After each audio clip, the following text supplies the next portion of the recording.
السلام علیکم ورحمۃ اللہ وبرکاتہ۔ ناظرین، میں اللہ کے فضل اور کرم کے ساتھ آج کی ایک نئی ویڈیو لے کر آپ کے سامنے حاضر ہوا ہوں۔ مجھے امید ہے کہ آپ سب خیر و عافیت سے ہوں گے۔ میری دعا ہے جہاں بھی رہو خوش رہو، شاد و باد رہو، سلامت رہو۔ ناظرین، کیا آپ خوشحال نہیں ہیں؟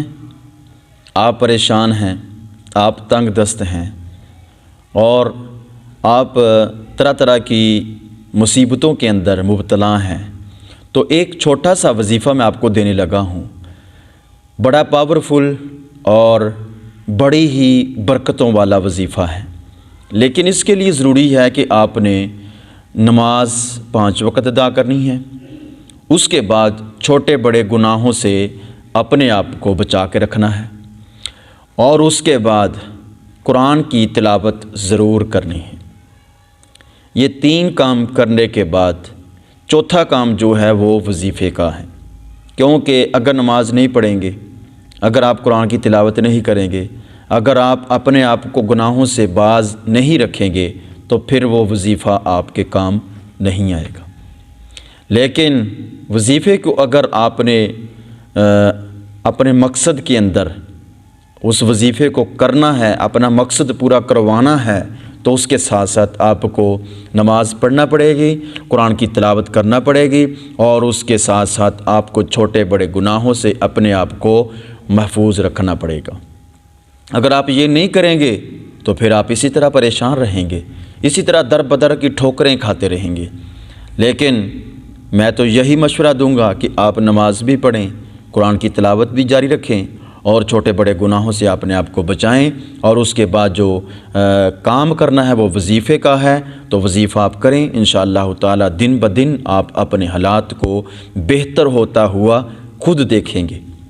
تو آئیں، وہ کون سا وظیفہ ہے کہ جس کی بدولت اللہ ہمیں خوشحال کر دے گا؟ تو چھوٹا سا وظیفہ ہے، سماعت فرما لیں اور اس کو کریں، نماز کے بعد کرنا ہے، ٹھیک ہے؟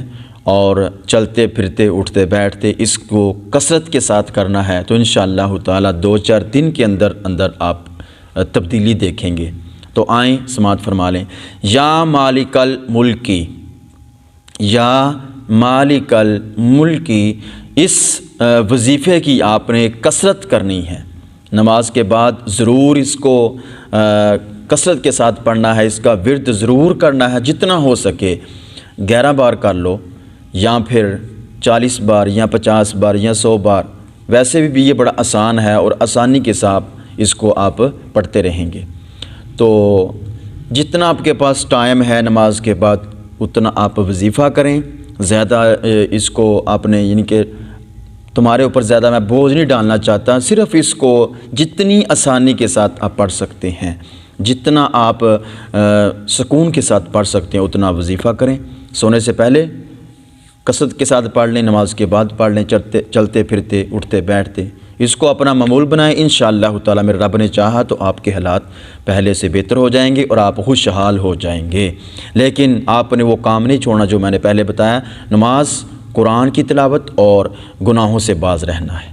آپ یعنی کہ قرآن کی تلاوت نہیں چھوڑنی، نماز نہیں چھوڑنی، اور گناہوں سے اپنے آپ کو باز رکھنا ہے۔ چوتھے نمبر پر آتا ہے وظیفہ، تو وظیفے کو آپ نے ضرور کرنا ہے۔ تو انشاءاللہ تعالی یہ کام کرنے کے ساتھ ساتھ وظیفہ بھی کریں، تو انشاءاللہ تعالی آپ کے حالات پہلے سے بہتر ہو جائیں گے، خوشحال ہو جائیں گے۔ تو انشاءاللہ تعالی آپ کی پریشانیاں اور تنگ دستیاں، تکلیفیں ساری دور ہو جائیں گی۔ تو ناظرین، میری یہ تھی آج کی ویڈیو، مجھے دیں اجازت، اپنا بہت سارا خیال رکھیے۔ والسلام ورحمۃ اللہ وبرکاتہ۔